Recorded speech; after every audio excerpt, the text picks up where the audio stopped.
Hi, I'm Jennifer Mele. I'm an independent consultant with Pampered Chef and I'm making dinner tonight. Welcome to my kitchen. So I'm making cabbage. I've already split it in half. I've taken out the outer pieces. I'm cutting it into 8, keeping the core intact. So I'll be making this in my quick cooker tonight. So I've already put half of it in there and I am just cutting it the other half. This is my Pampered Chef chef's knife. Has a little spot right here where you put your thumb, keeps it for even cutting. It has a really nice even balance and it has a full tang. It's amazing. I was actually lucky enough to earn the knife set free with my first 90 days of being a consultant. So it was one of my prizes. So we won't be eating all of the cabbage at once, but it does freeze well and I can throw it into soups. So with the quick cooker, the guidelines are always have at least 1 cup of water to help build the pressure. The directions, these Pampered Chef tools all come with a little cookbook, and there's a whole page on how to do vegetables in your quick cooker. And it says cabbage, for a head of cabbage, cut it into 8 wedges, keep core intact. You do not need to use a steam rack, and you need 3 minutes. So once it comes to pressure, then the 3 minutes will begin. So me being me, I start with the rules and I kind of branch out on my own.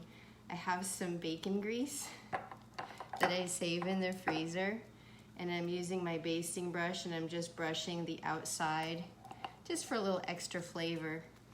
It's not enough to be bad for your health, it's just enough for yum. So I'm popping it all in here.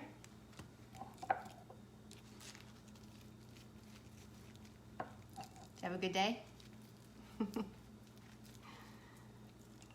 Today was pajama day in my house, at least for me. I finished my Christmas cards, missed the deadline to get them to the post office, so they'll sit here until Monday, but at least I can check it off my list and that makes me happy. Hi Ardeen.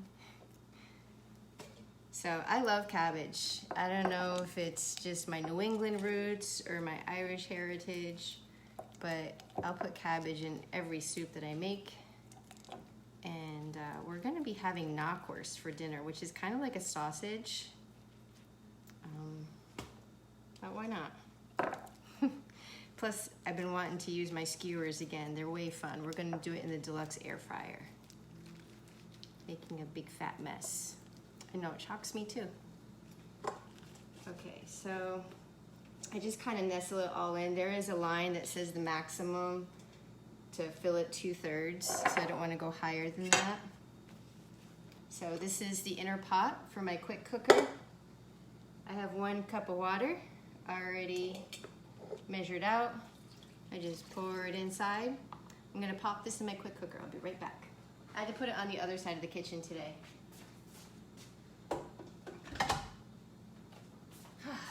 Because my air fryer and my quick cooker, I like to have them on different outlets because they're pretty powerful.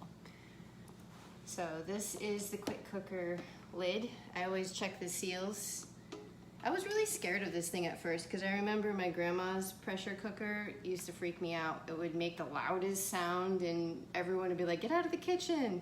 No kids were allowed in the kitchen until it was done for fear of, death and dismemberment. So for the longest time, I was like, I'm not getting a pressure cooker, that's crazy. But then Pampered Chef came out with one and I was like, So I watched and I researched and I was like, okay. So after watching the videos and reading the directions a gazillion times, I felt a lot more comfortable. So I just checked the seal. I do have extra seals just in case. And hi Jody Ann. So the great thing about the quick cooker is that the steam vent is far away from the button. So I always make sure that I push that to release it. There's a little red button here that lets you know when it reaches pressure. And then of course the open and closed. So I always make sure this little steam picture is lined up with this steam picture that shows me it's in the correct position.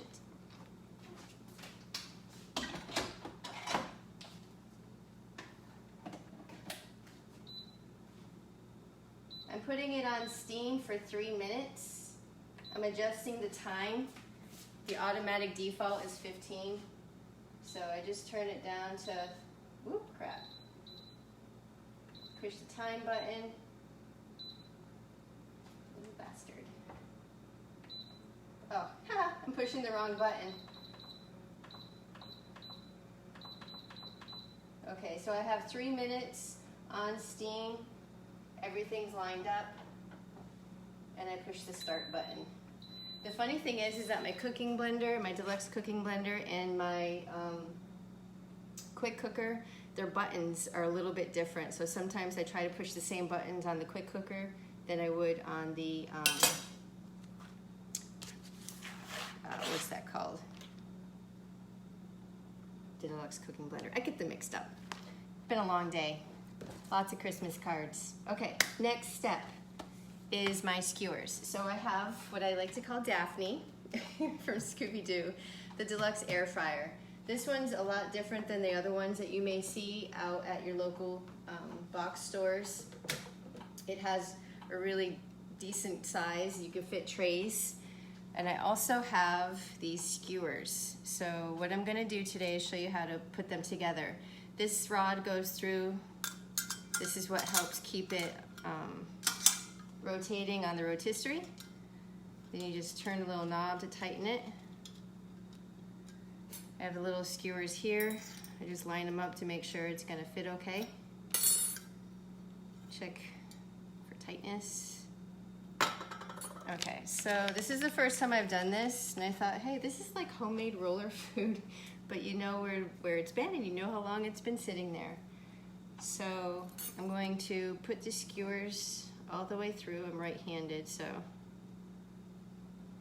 put it all the way through. Hopefully do it straight. Okay, so the cool thing is that the way it lines up is that you have a hole for one side, and then this side snaps into place. Pop, just like that. And so there's 8 skewers. I'm only gonna use 4 today. Trying not to overdo the fridge. Steve gets a little twitchy when I make too much food. But it kind of works out because he does leftovers for his work. And so what I'll do is I'll make enough food where he can take one to lunch with him for a couple of days, and we'll have something different at night so he's not eating the same things. So to keep it even, I'm gonna go directly on the other side from the other direction. So I'm gonna tilt this phone down just a little bit. Okay, so it goes through the hole. You see this? I'm on the other side here. Let's do it every other one, I guess, because there's 4 of them, so that'll work out. And then you pinch, 2 hands. Doesn't work out as well when I try to do it with one hand. So I'll do that with the other ones. I have some really nice rolls from the deli.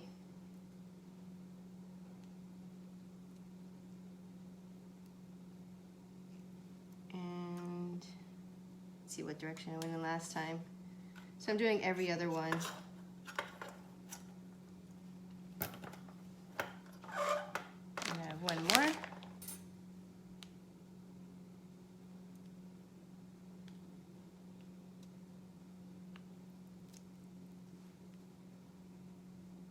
I went that way last time, so I'm going to go this way.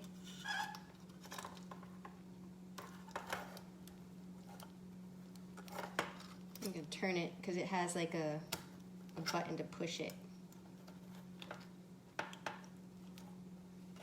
Okay, so that's what it's going to look like. I have them on every other one. You can fill it all the way, but I choose not to today. This here is for when I'm removing it, so it works really good because obviously it's going to be hot. So when it's inside, when I plug it in, the light will turn on.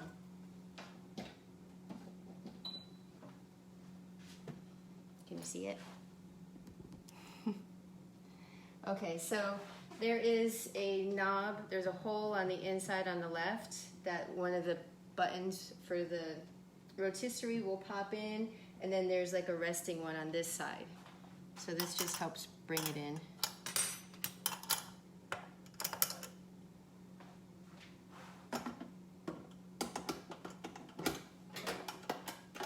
So Sometimes you just gotta turn it a little bit until it pops in and pops down. So, and if I can move you a little closer. That's what it looks like inside.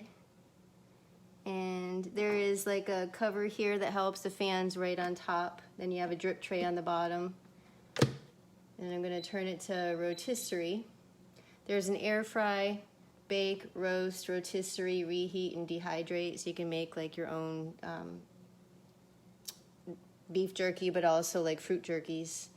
And so I'm doing a rotisserie, and I'm gonna push the button one time so that way I can turn. I'm gonna start with about 12 minutes. I think that's all it's gonna take. And once I push the button, it starts. That's how loud it is. I can turn the light on so you can see inside. Can you see in there? Ha! It's like 7-Eleven at my house. Ha! And then my quick cooker has not reached pressure yet, but you can hear how quiet it is. Super amazing. So that's it. Thanks for joining me. And I'm gonna clean up my mess, and I hope you have a lovely evening. Thanks for joining me. Bye.